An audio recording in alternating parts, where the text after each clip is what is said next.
귀한 명절 예배에 우리를 불러주신 주님을 찬양합니다.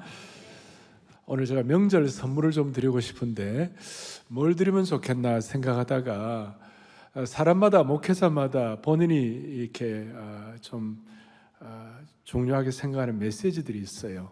쉽게 말하면 인생 메시지랄까. 저에게는 목자의 심정, 또 복음의 기쁨, 또 연약한 자들 도우시는 성령님, 이런 몇 가지 있는데 그 중에 하나가 오늘 이 생명나무 되시는 예수 그리스도, 생명나무를 선택하는 이것. 물론 그 시기마다 또 뭐 뿌리는 같겠지만 옷은 다 갈아입긴 하지만 오늘 이 말씀이 여러분들에게 특별 명절 선물이 되기를 바랍니다. 좀 제가 기도하는 것은 주님, 오늘 처음 참석한 분들에게는 인생 설교가 되게 하여 주십시오. 그런 마음을 갖습니다. 자, 오늘 제목을 생명나무 되신 예수 그리스도, 예수님에 대해서 우리 예수님은 누구신가 시리즈 두 번째 말씀을 나누도록 하겠습니다. 오늘 본문은 창세기 2장 8절 9절과 또 제일 성경 앞부분과 또 성경의 제일 마지막이 요한계시록인데, 요한계시록은 몇 장까지 있는지 아십니까? 요한계시록 22장까지 있어요. 그러니까 성경의 앞부분과 제일 마지막 부분을 오늘 이 생명나무가 어떻게 연결되어 있는지도 좀 파악을 해야 되는데, 우선은 여러분 2장 8절에 하나님께서 창조하실 때 에덴 동산을 창설하시고 그 에덴 동산의 중앙에 두 나무를 두셨어요. 하나는 생명나무를 두시고 또 하나는 선악을 알게 하는 나무를 두셨어요. 생명나무는 죄송합니다, 영어를 써서 Tree of Life, 생명나무, Tree of Life. 그 다음에 선악을 알게 하는 나무는 Tree of Knowledge of Good and Evil, 그러니까 선악을 알게 하는 나무다, 이것이 있습니다. 뭐 흔히들 선악과라는 얘기를 많이 하는데 뭐 선악과라는 개념보다는 선악을 알게 하는 나무, 이 두 가지를 두셨어요. 두 가지 두시고 선악을 알게 하는 나무를 따먹는 날에는 정령 죽으리라 그랬어요. 여기에 대한 여러 가지 변증학적인 뭐 이런 것들은 제가 오늘 할 시간이 없어요. 핵심을 말씀드리겠어요. 왜 하나님께서는 동산 중앙에 선악을 알게 하는 나무를 두시고 그걸 따먹지 말라고 그랬을까? 그 이유가 뭘까? 여러분, 그 이유를 제가 우선 설명을 하면 이것입니다. 선악을 알게 하는 나무는, 자, 다시 뭘 의미한다고요? 거룩한 경계선을 의미한다. 보네프라는 목사님은 여기에 대해서 뭐라고 말씀하냐면, 선악을 알게 하는 나무는 피녀버린 인간의 한계를 의미한다 그랬어요. 그러니까 우리가 선악을 알게 하는 나무는 인간이 넘지 말아야 할 경계선이 있다는 것을 보여주는 것이에요.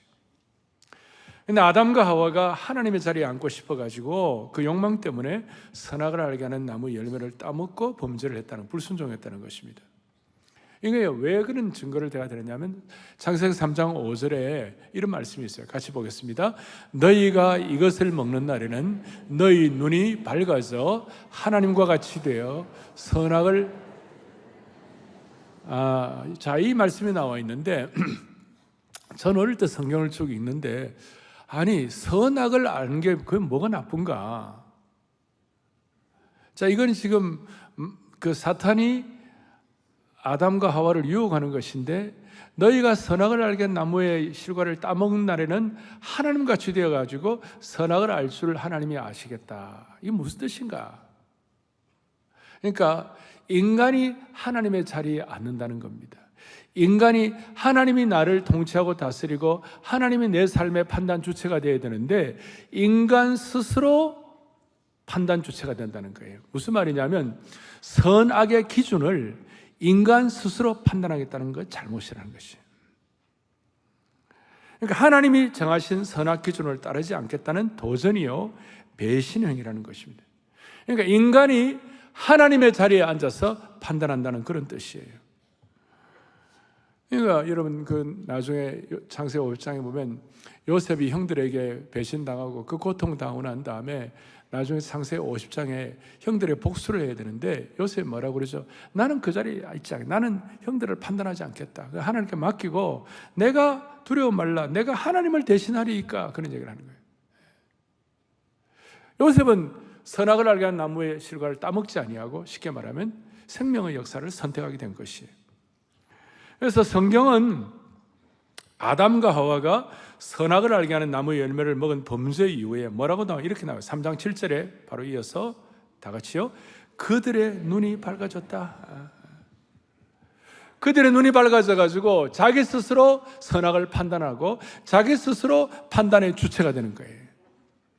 지금 오늘날 우리 사회의 가장 큰 문제가 뭐냐면 인간적인 눈이 밝아진 이 모습들이 난무하고 있는 거예요. 그러니까 세상 속에 하나님의 존재는 더 이상 없고 오직 인간 자신만이 전부 판단 기준이 된 것이에요. 그래서 선악을 알게 하는 나무의 실과를 따먹었다는 이 행위 속에는 같이 읽겠습니다. 하나님을 선악의 판단 주체로 인정하지 않고 인간이 선악을 판단하는 주체가 되겠다는 의미가 담겨 있다. 이거 저대로 좋은 거예요, 나쁜 거예요?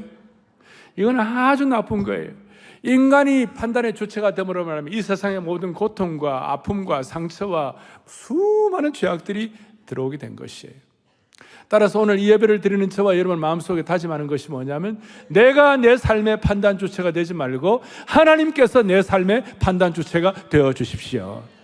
오늘 인간들이 눈이 밝아져 가지고 자기가 판단 주체가 된 증거들이 오늘 우리 AI 인공지능 뭡니까? 인공지능 시대인데 초지능을 통하여 사람이 하나님의 자리를 대신할 수 있다고 여기는 사람들이 많아요. 이제야말로 하나님 없이도 살 수 있다고 하는 그런 무신론적인 감탄사가 흐르고 있는 것이에요. 이 인공지능의 문제, 또 생명의 관점에서도 지금 유전자 코드를 수정해가지고 세포 복제로 생명을 만들고 유전자 변형을 통하여 원하는 생명을 만들 수 있는 지경이래. 그러니까 인간이 신의 영역을 대신하고자 하는 그런 눈이 밝아진 거예요. 수명 연장의 관점에서는 자동차의 낡은 부품을 교체해서 새 차의 성능을 가질 수 있듯이 인간도 낡은 장기를 교체하여 불로 장생할 수 있을 것이라고 그렇게 생각하는 거예요. 눈이 밝아진 인간의 판단 주체가 된 것이에요. 특별히 젠더의 문제에 관해서 남자와 여자, 하나님이 창조하신 남자와 여자 간의 트랜스젠더 제3의 성을 만들고 있는 거예요. 제3의 성을 주장하는 밑바닥에는 하나님의 나를 판단하신다가 아니라 이 창조 질서를 무너뜨린 하나님의 자리에 앉으려는 인간의 욕망이 분출된 것이에요. 여러분 이해가 되십니까? 한 걸음 더 나아가지고 여러분 우리가 지구의 생태를 보존하고 그 다음에 우리가 이 자연 보호를 하는 건 우리가 너무 해야 할 사실이에요. 왜냐하면 하나님 만드신 창조를 우리가 창조 지켜야 되니까. 그러나 극단적인 환경주의자들, 극단적인 생태 보존주의자들, 이분들은 마치 인간이 창조자로서 자연계를 통제하려는 극단적인 환경론자들, 이런 사람들이 오늘 이 하나님의 자리를 대신하고 있는 거예요. 안토니오 그람시라고 이런 문화 막시즘이라고 알 거예요, 여러분. 이런 사람들이 다 인간이 하나님의 자리에 인간이 가가지고 모든 것을 판단하는 것이에요. 그 결과 무슨 일이 벌어졌는가? 아담과 하와는 수치를 당했죠. 부끄러웠죠. 그전에는 벌거벗 썼지만 부끄러움을 몰랐는데 인간적인 부끄러움을 당하는 거죠. 쉽게 말하면 다윗이 범죄해가지고 수치를 당한 것처럼, 탕자가 자기 마음대로 살다가 돼지 쥐염 열매를 막으면서 수치를 당한 것처럼 그런 결과가 오는 거예요. 그런데 수치보다 더 심각한 것 중에 하나가 책임 전가예요. 인간이 하나님처럼 되겠다고 선악을 알게 한 나무 씨를 따먹고 난 그 결과 자기가 스스로 판단하다가 무슨 일이 벌어졌는가? 책임 전가를 하는 거예요. 남의 탓으로. 아담은 하와 탓으로, 하와는 뱀 탓으로. 선악을 알게 하는 나무의 결과는 뭐냐? 남에게 책임을 전가하는 것이에요. 인간이 얼마나 얄팍한지, 좀 전에는, 범죄하기 전에는 아담과 하와가 너무 사이가 좋았죠. 그리고 아담이 하와에게 그냥 사랑의 언어, 사랑의 어떤 이런 고백을 하는데, 내 뼈 중에 뼈요, 살 중에 살이라고, 이런 거 하다가, 이 여자 때문에 그랬다고 말이지. 책임 전가를 하는 거예요. 여러분, 이게 선악을 알게 하는 나무를 선택하는, 자기가 판단 기준, 자기가 하나님 자리에 앉아서 판단하는 사람에 나타나는 아주 이게 공통적인, 소위 우리식으로 내로남불이에요. 남 탓하는 거예요. 선악을 알게 하는 나무가 성경에서 사라진 이유가 좋고 어린 얘기예요. 아담의 우리가 남 탓하는 선악을 알게 하는 나무를, 이 선악을 알게 하는 나무를 너무 많이 따먹어가지고 다 없어졌다는 것이에요. 아주 이해가 안 되시죠? 예. 지금도 계속 그렇게 따먹고 있다는 것입니다. 여기서 내로남불이 시작되고 은혜의 주류에서 서지를 못하고 공산주의자들의 원조가 여기 있어요. 공산주의자들은 이 비판, 공산주의 혁명을 일으킬 때 이게 남탓을 인민위원회를 만들어 가지고 전부 자 비판하고 남 비판하게 해가지고, 그러니까 심지어 어린아이들이 부모까지도 비판하고 부모까지도 재판하고 창조 질서를 어기고 남 탓하는 이 원인이에요. 남 탓. 선악을 알게 하는 나무를 따먹은 그 결과라고 말할 수 있는 것이. 이 세상 사람들은 이런 걸 가지고 살짝 돌려가지고 악이 뭐냐 그랬을 때, 이 세상 사람들은 악이란 인간이 지닌 유한함의 결과이다. 쉽게 말해서 무슨 죄를 지었을 때 내가 죄를 지은 것이 아니라 내 속의 약점이, 나의 유한함이 죄를 지었다. 내가 죄를 지은 것이 아니라 내 속의 부족함 때문이라는 거예요. 그러니까 나와 나의 약점을 분리시키는 거예요. 나와 나의 약점을 분리시키고 나와 나의 잘못을 분리시키는 거예요. 그래서 그릇된 행동을 하는 것은 우리 속에 있는 상처 탓으로 돌리는 것이에요. 우리의 죄를 남의 탓으로 돌리고 책임 전가하고, 그래서 어떻게 보면 이 죄에 관해서 남 탓하는 사람들 보면 유체 이탈 화법의 전문가들이에요. 다 남 탓하는. 제가 존경하는 김준곤 목사님이 참 독특한 어떤 표현을 하는 거예요. 그것이 뭐냐면, 예수님은 죄가 우리 마음속에서 나온다고 말씀한다. 그런데 이 세상의 사회학자들은 악은 사회의 악 구조학 때문에 생긴다. 그러니까 내가 잘못했는데 내가 책임져야 하는 것이 아니라 사회가 책임을 져야 한다고. 그래서 도적질 하지 말라고 설교하기 전에 도적질이 필요 없는 사회를 만들라고 말하는 거예요. 여기에 대해서 심지어 기독교 신학자들조차 동조하는 사람들이 있어요. 그러니까 잘못을, 사회의 책임을 전가하는 거예요. 물론 저 아프리카의 최빈국이라든지 남미의 그 어려운 독재국가를 잘못된 데는 구조학이라는 게 있어요. 그래서 사람이 아무리 애를 써도 헤쳐나오지 못한 그런 부족함이 있을 수 있어요. 그러나 제가 지금 누구 얘기하냐? 대한민국에 사는 우리를 말씀드리는 거예요. 책임 전가의 밑바닥에는 사탄의 치밀한 전략이 자리 잡고 있다는 사실을 기억하시기를 바라는 것입니다. 그러니까 우리나라에도 지금 이 사회의 책임을 전가하는 선전선동에 능한 사람들이 너무 많이 있어요. 그리고 교회 내에도 너무 재밌는 게, 너무나 많은 사람들이 왜 교회 안 나가냐 그러면 교회 상처받았다고. 그런데 난 아직 상처 준 사람을 못 찾았어요, 지금 아직까지. 교회면 다 상처받은 사람들이 많다는 거예요. 다시요, 책임 전가의 밑바닥에는 사탄의 치밀한 전략이 자리 잡고 있는 것이에요. 그러니까 우리가 다른 사람에게 책임을 전가할 때마다, 지금 내 마음에 이 사탄이 나를 부추기고 있구나, 이런 생각을 해야 합니다. 그러니까 책임 회피나 책임 전가는 인류 역사만큼이나 오래되었어요. 우리 속에 이미 고착되고 만성화되어 있어요. 그래서 오늘 이 말씀을 듣고 남에게 책임 전가를 하고 싶고 내로남불 하고 싶은 그 순간에 책임을 전가하지 아니하고 내가 책임지려고 하는 그 순간 새로운 신앙의 역사가 우리 앞에 펼쳐지게 될 것입니다. 그 순간 책임 회피의 오랜 역사를 여러분 앞에서 꺼내내는 위대한 순간이 시작되게 되는 겁니다. 그때부터 놀라운 생명의 역사가 펼쳐질 것을 기대하기를 바라는 것입니다.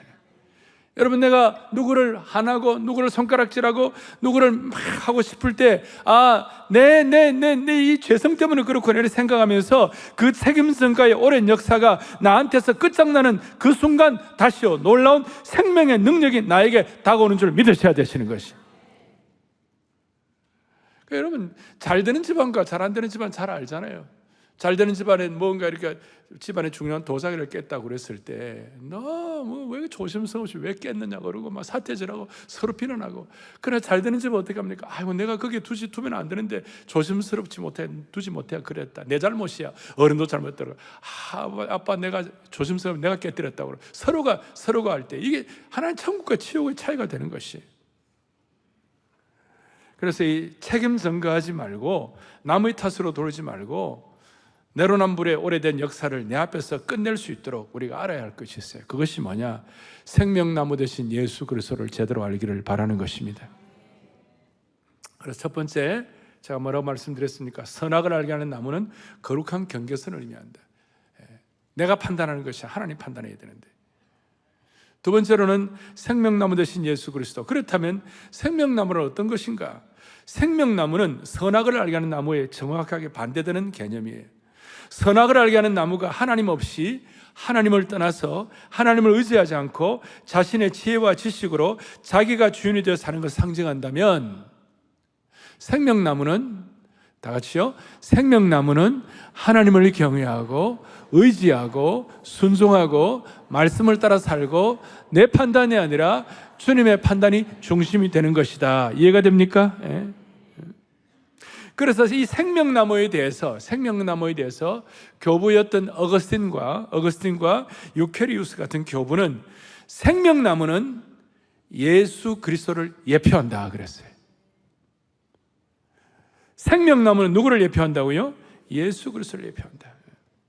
그래서 이 생명나무는 타락하기 이전에 아담과 하와가 하나님과 완벽한 교제를 하는 것처럼 하나님과 교제하고 그 다음에 하나님과 함께 기뻐하고 무슨 일을 하든지 하나님이 공급하신 힘으로 하는 것 같이 하면서, 이 생명나무는 하나님 말씀을 순종하고 하나님 빛 가운데 행하는 것이고 영원한 구원, 영원한 생명을 상징하는 것입니다.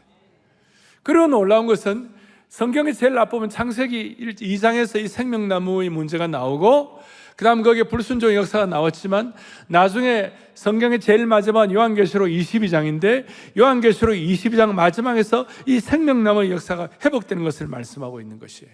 그리고 그 사이를 연결하는 것이 예수 그리스도가 되는 것입니다. 생명나무 자체가 예수 그리스도를 예표하기도 하지만 창세기와 요한계시록을 연결하시는 분이 생명이신 예수 그리스도인 줄 믿으셔야 되는 것이에요. 그러니까 창세기 2장의 에덴 동산 중앙에 생명나무가 존재하고 계시록 22장에 생명나무가 마무리되는데 그 사이에 예수님이 생명이 되신 거예요. 요한복음 14장에 보니까 나는 길이요 진리요 뭐라고요? 생명이다. 그리고 이 생명의 역할을 예수님께서 나무에 달려 돌아가심으로 가능케 하셨어요. 그 나무가 바로 뭐냐? 십자가 나무인 줄로 믿습니다. 이거예요. 예수님께서 십자가 나무에 친히 달려 그 몸으로 우리의 죄를 담당하시고 그 은혜 때문에 생명나무의 역할을 주님이 하셨어요. 베드로전서 2장 24절에 뭐라고 말씀하느냐? 같이 보죠. 친히 나무에 달려 그 몸으로 우리 죄를 담당하셨으니 이는 우리로 죄에 대하여 죽고 의에 대하여 살게 하려 하심이라. 아멘. 자, 예수 그리스도가 십자가에서 돌아가심으로 말미암아 죄에 대해 죽고 우리가 선악을 알게 하는 나무를 선택한 것을 처리하고 생명나무를 선택하게 하여 주시옵소서. 그걸 허락해 주시는 것이에요. 그러므로 생명나무는 영원한 생명, 영생을 의미하는 것이고 우리 편에서 볼 때는 예수님께서 십자가 나무, 생명나무 역할을 하게 하시고, 그래서 빌리 그레이엄 목사님은 예수님의 십자가가 생명나무다. 같이 보죠. 예수님께서 지신 영광의 십자가는 죄로 물든 죄인들의 마음을 씻으며 구원받은, 아멘. 자, 이런 뜻입니다. 아담과 하와는 죄 때문에 쫓겨나가지고 하나님 관계가 끊어졌잖아요. 그리고 난 다음에 그 동산 생명나무에 못 들어오도록 화영검을 든 천사가 생명나무로 가는 길을 막아버렸습니다. 그런데 그 이후에 생명나무로 갈 수 있는 유일한 길이 뭐냐면 예수님께서 십자가 나무를 통하여 생명의 길을 회복시켜 주신 것입니다. 마치 포도나무 가지가 떨어져 있으면 죽지만 포도나무 가지가 포도나무에 접붙여질 때 생명의 은혜를 깨닫고 확인할 수 있는 것처럼 두 번째 아담이신 예수님을 통하여 십자가를 통하여 생명나무로 들어가는 길이 열린 줄로 확신합니다. 그래서 예수님이 생명이 되시고 생명이신 예수님이 십자가의 나무에 달려 그 몸으로 우리 죄를 담당하시로 말미암아 생명나무가 예수 그리스도를 예표하게 된 것입니다. 다시요. 크게 보면 예수께서 뭘 예표하셨다고요? 생명나무를 예표하는. 사라진 생명나무의 역사가 다시 회복의 생명나무 역사가 되도록 예수 그리스도 십자가를 통하여 연결해 주신 그 은혜를 찬양하는 것입니다. 그리고 이것을 신구약 전체를 통틀어서 이 계시의 발전사로 살펴보면 에스겔 47장에 성전에서 물이 흘러나와 갖고 성전에서 그 생수가 흘러나와 가지고 다 메마르고 전부 다 죽어가는 나무가 다시 소생이 되어서 거기에 나무에 과실을 맺고 난 다음 그 잎사귀와 열매가 약용이 되고 수많은 사람들을 치유하고 회복케 하는 역사를 주셨다, 이렇게 말씀합니다. 에스겔 47장의 역사가 그 다음에 어떻게 되느냐? 요한계시록 22장 2절, 오늘 주보 앞에 일면에 써놓았는데 요한계시록 22장 2절 시작.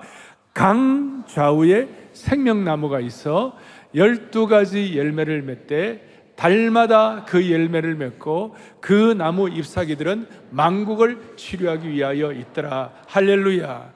자, 이런 은혜를 통해서 예수님께서 생명나무가 되심으로 생명의 길을 열므로 말미암아 모두가 다 생명나무 과실을 맺고 그것을 먹는 사람들마다 그 잎사귀와 열매들이 만국을 치료하기 위하여 있더라. 할렐루야. 무슨 말입니까? 이 생명나무의 은혜를 깨달으면 개인의 치유가 가정의 치유가 될 줄로 믿습니다. 사랑의 교회, 한국교회의 치유가 이민족의 치유가 될 줄로 믿습니다. 그러니까 만국을 치유한다, 만국을 치유한다, 만국을 소생한다. 큰 역사는 우리 교회로 말하면 2033-50의 비전을 생명나무 역사로 이루어 주실 줄로 믿습니다. 따라서 생명나무 잎사귀의 치유가 대한민국 한반도를 넘실대는 은혜와 능력을 가져오기를 바라는 것이에요. 선악을 알게 하는 나무를 뛰어넘어 생명나무 역사를 통해 세계를 치료하는 나라가 되고 만국을 소생할 수 있도록 은혜를 주시기를 바랍니다. 제가 이제 어디 갔다 온 얘기를 잘 안 하는데 이번에는 지난 워싱턴에서 한 주간 동안 있었던 사역을 제가 말씀을 좀 드리겠습니다. 우크라이나를 위하여 미국의 상하원 의원들 같이 모이고 또 일주일 동안 제가 기도회도 인도하고 여러 가지 좀 하고 그랬는데 우크라이나에서 그 목사님들과 우크라이나의 중요 정적인 인물들 120명이 찰터버스를, 그러니까 비행기를 타고 왔어요. 그분들하고 대화를 하는데 참 마음이 뭉클한 게 있었어요. 저보고 목사님, 우크라이나와 대한민국은 쌍둥이입니다 그래.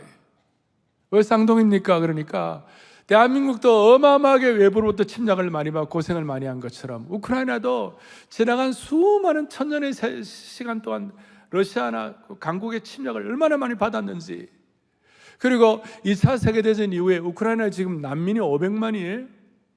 아마 제일 큰 전쟁 중에 하나입니다. 그러면서 그분들이 하는 얘기가 대한민국이 우크라이나의 롤모델입니다.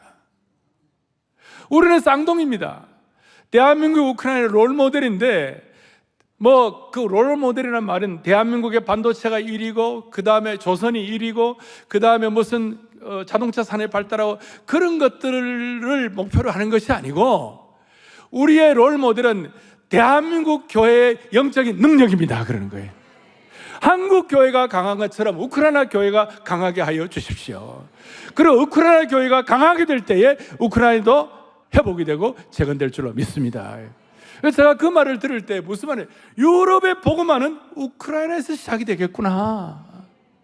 저 어려운 가운데 생명의 역사가 능력으로 발휘되게 하여 주시옵소서. 그래서 오늘 우리의 마음속에 이 사도 요한이 보았던 요한계시록 22장에는 이 고백, 에스겔에서 나오는 것, 계시록 나오는 생명나무의 가장 큰 특징 중에 하나는 이걸 선택하는 사람마다 치유와 회복이 일어나는 줄로 믿습니다. 그리고 요한계시록 22장의 생명나무의 잎사귀는 영적인 보약으로 모든 것을 치유한다 이 말이에요. 사도 요한이 생명나무의 열매를 먹음으로 말미암아 하나님 앞에서 생명과 치유가 회복될 것을 말씀하면서 요한계시록 22장에 보면요, 모든 아픔과 모든 고통과 모든 갈등과 눈물과 실망과 망가짐과 찢어짐, 모든 상처를 온전케 할 줄로 믿습니다. 그런 역사가 일어난다는 거지. 오늘 우리가 이 땅에 우리가 완벽한 건 아니지만 우리가 주님 앞에 설 그는 때는 이게 완벽하게 되겠지만, 지금은 다시요, 아픔과 고통과 갈등과 눈물과 실망과 망가짐과 찢어짐에 대한 이 모든 것을 완전히 회복하는 예고편의 은혜를 이 땅에서도 맛보며 살 수 있기를 바라는 것이에요. 자, 그렇다면 첫 번째는 선악을 알게 한 나무의 열매는 경계선을 말하는 것이고, 생명나무는 예수 그리스도를 예표한다고 말씀드렸어요. 그러면 우리는 세 번째로 순간순간 우리 어떻게 해야 되나? 매일매일 오늘 명절에 오셨는데, 역기성에서 오신 분도 많이 계시는데, 여러분과 저의 남은 인생은, 인생 메시지로 여러분과 저의 남은 인생은 어디에다가 투자하고 살 것인가? 어떻게 우리가 우선순위로 두고 살 것인가? 생명을 확장하고 생명의 역사를 일으키고 생명의 능력을 받는 일에는 민감하되, 생명이 아닌 일, 생명의 능력이 아닌 일, 생명의 능력과 관계없는 일에는 좀 덤덤하라 이 말이에요. 그러니까 순간순간 여러분과 저의 삶에 생명의 확장을 선택하는 축복을 주시기를 바랍니다. 생명의 확장을 선택한다는 건 어떤 뜻일까요? 예를 들어 남이 나에게 상처를 주고 모욕하고 어떨 때는 뺨을 때릴지라도 생명나무를 선택한 사람은 그 상처와 모욕에 집중하지 않고 생명나무 대신 예수님을 바라보고 용서하고 넘어가는 것이에요. 반면에 선악을 알게 하는 나무를 선택하는 사람들은 불순종하고 자기 판단과 자기 생각과 자기 중심과 내로남불로 결정하기 때문에 뺨을 맞으면 억울하다고 생각하고 상대방에 대해서 불붙는 분노 때문에 어쩔 줄 몰라 하는 것이, 무책임하고 자기 권리만 주장하는 것이, 한수를 더 떠서 복수하고 보복하는 것입니다. 이런 분들의 특징은 늘 옳고 그른 것을 따지는 거예요. 우리가 이 땅에 생명의 역사를 확장하게 우리가 살 것이다라고 선택한다는 건 어떤 뜻인가 하면, 옳고 그른 정도의 원리에서 사는 인생이 아니고 은총의 원리에서 사는 인생이 되어야 한다는 것이에요. 만약에 옳고 그른 걸 따지게 되어 그 원리대로 살면요, 저와 여러분은 하나님 앞에 우리가 제일 먼저 죽어야 돼요. 옳고 그른 걸 따지고 우리가 벌써 형벌 받아야 마땅한 것이에요. 그러나 우리는 생명의 역사, 은총의 원리 때문에 오늘 이 자리에서 예배를 드리게 되는 것입니다. 자기 중심이 아니라 하나님 중심으로 생각하니까, 내가 생명나무를 선택해야 되겠다, 은총의 원리로 선택해야 되겠다, 이렇게 하는 거예요. 그리고 오래 참고 힘든 거, 억울한 거, 우리를 대적하고 어렵게 하는 사람들은 주님께 맡겨버려요. 주님이 처리하여 주십시오. 원수 갚는 것을 주님이 처리하여 주시옵시오. 상대방이 잘못한 거, 옳고 그른 거 따지면 우리도 억울한 거 많이 있죠. 억울한 거 많이 있지만 하나님이 처리하실 것을 믿고 세상의 가치관을 뛰어넘는 것이, 세상의 가치관을 업사이드 다운, 전복시키는 것이. 왜 그렇게 하느냐? 깊이 들어가면, 영적으로 깊이 들어가면, 우리가 선악을 알게 하는 나무를 선택해가지고 책임을 전가하게 되면 그걸로 끝날 것 같지만 그렇지 않아요. 우리가 누구에게 책임을 전가하고 막 공격하고 막 화살을 쏘아대고 그렇게 하면요, 그 순간 우리가 비난하고 비판하는 그 대상이 우리의 주인이 되어버리는 것이에요. 생명나무를 선택하지 않고 책임을 전가하게 되면 내가 싫어하는 그 대상이 내 삶의 주인으로 등장한다는 것이에요.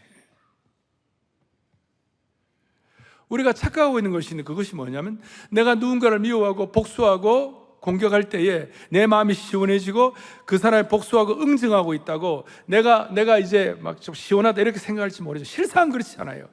내가 공격하고 응징하고 복수할 때 그때부터 내가 미워하는 그 사람, 내가 비판하는 그 대상이 내 영혼의 주인 노릇을 하는 것이에요. 그 결과 우리의 삶의 진정한 주인이 주님만이 주인이 되어야 되는데, 내가 비판하고 고통스러워하고 내가 억울해하고 내가 안타깝게 생각하는 그 나쁜 사람들이 내 삶의 주인이 되는 것이에요. 비판과 분노가 우리의 주인이 되면 안 되고 주님만이 우리의 주인이 되기를 바라는 것이에요. 그래서 성경은 생명나무를 선택해서 엉뚱한 주인을 만들지 말라고 하시는 거예요. 미움의 대상, 비판의 대상이 나를 지배하거나 통제하지 말도록 만들라는 것이에요. 그래서 제가 처음 선악을 알게 하는 나무를 선택하는 사람은 판단의 주인공이 나라는 것이, 내가 판단의 주인이 되면 결과적으로는 내가 비판하고 공격하는 그것이 내 삶을 딱 장악해가지고 또아리를 틀고 나를 좌지우지하고 내 삶의 평안과 기쁨을 앗아가 버리는 것이. 여러분, 삼족을 멸할 만한 그런 어떤 잘못된 일이 있다 합시다. 삼족을 멸하면 시원합니까? 삼족을 멸하면 사실은 오족이 멸해지는 거예요. 나와 내 가정도 다 어려워지는 것이에요. 사랑하는 형제자매 여러분, 상처 준 것, 상처받은 것 너무 묵상하지 말고 생명나무를 선택하시길 바랍니다. 고난받고 우리가 어려움을 당해가지고 고난받고 고통당하는 것만 해도 안타까운 일인데, 살다 보면 별일 있지 않습니까? 예기치 않던 어려움들 많이 있지 않아요? 그것만 해도 어려운데 그 어려움을 준 주체를 자꾸 묵상하다가 가해자를 주인으로 받아들여가지고 가해자의 말대로 내 마음이 왔다 갔다 한다면요, 이거는 얼마나 어리석은 일입니까? 내가 희생당했다고 생각하면 할수록 가해자에 대한 미움과 원함 때문에 원한의 종이 되는 것입니다. 저 사람들이 나를 이용했지라고 괘씸하게 생각하는 그 순간 선악을 알게 나무를 선택해가지고 주인이 바뀌게 되는 것이.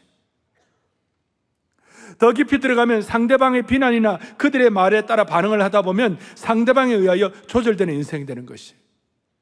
그러니까 누가 공격하기 힘들게 하면요, 아이고 귀엽게 보시, 이렇게 생각하고.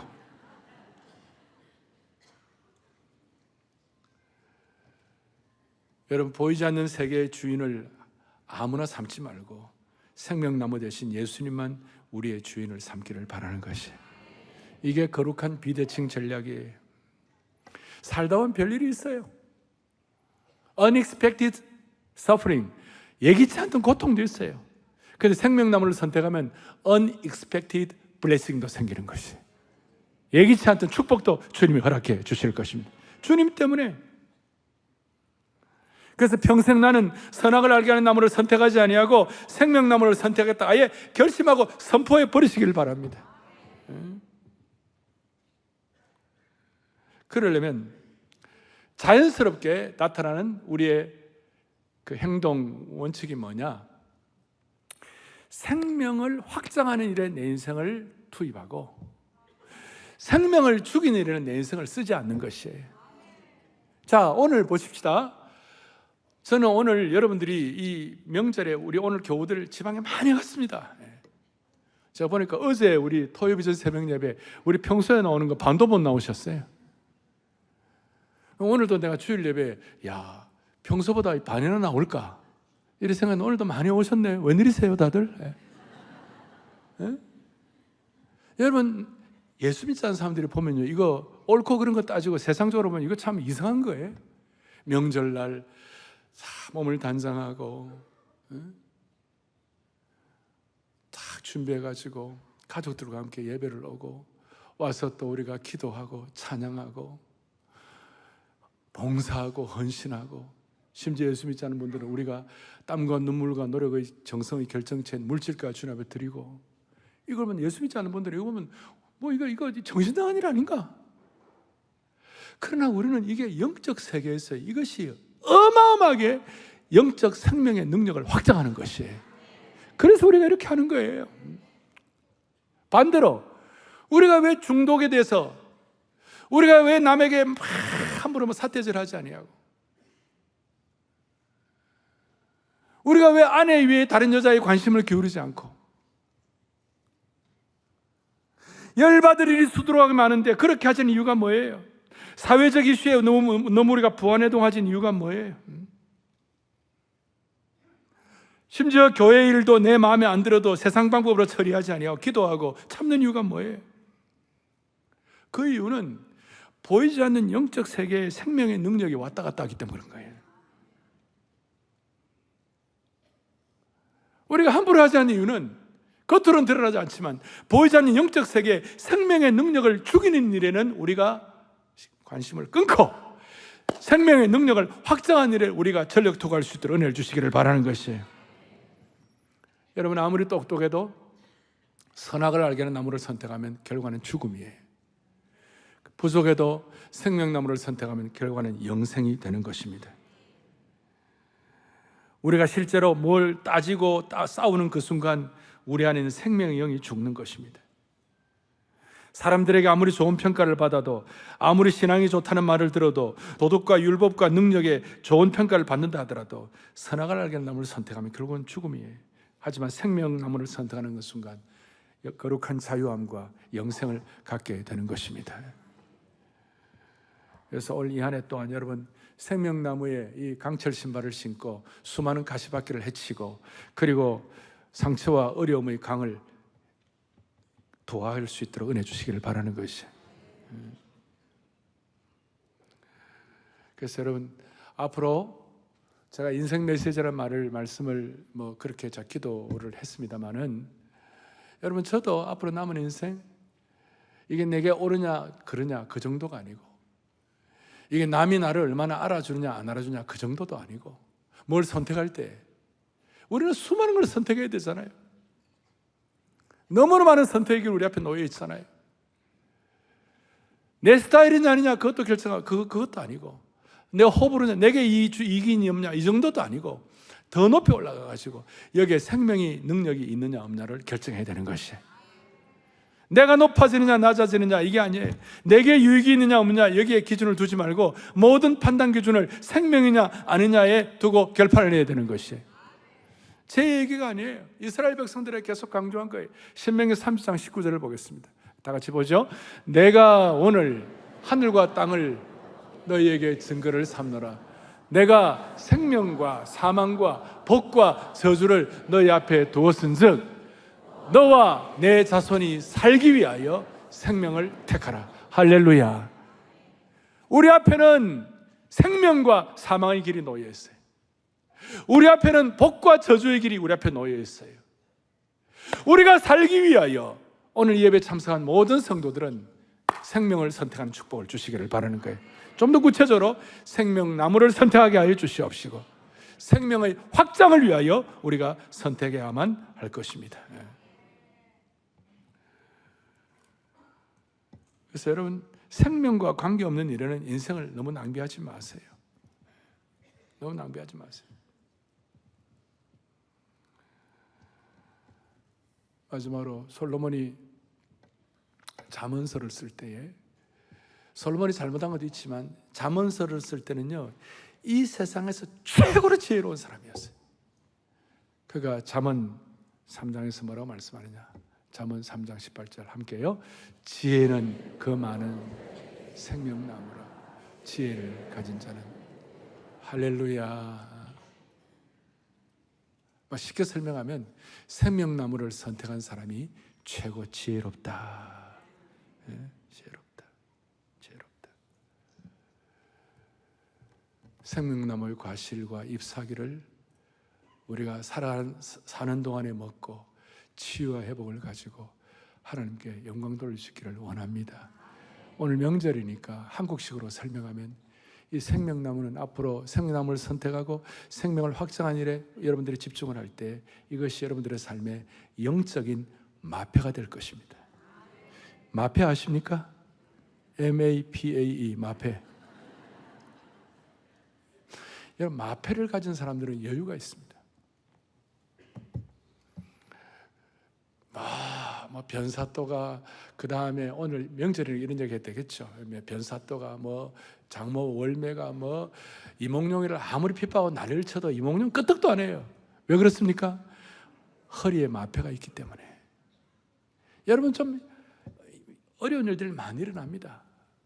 그렇지만 우리 속에는 이 생명나무를 선택한 영적 마패가 있기 때문에 여러분 모두가 다 이 한 해 동안 다시 한번 이 생명나무의 마패를 가지고 삶의 현장을 뚜벅뚜벅 걸어가는 귀한 주의 종들 되기를 바랍니다.